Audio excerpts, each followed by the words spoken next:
How to easily delete your Kling AI account.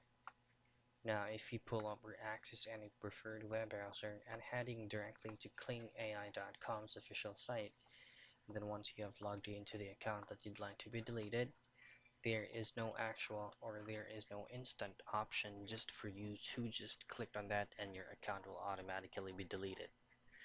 The only option that we can do to delete your account is by contacting the Kling AI's customer support. Just head directly to your user profile right here and click on contact us. Now you will be communicating via the email address associated with the account that you used on your Kling AI account.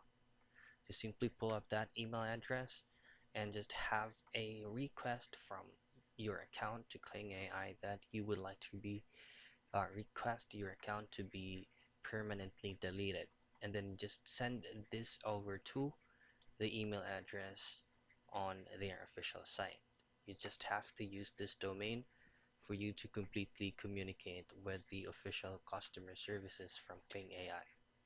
Then you'll just have to wait for them to get back to you so that your account will be permanently deleted.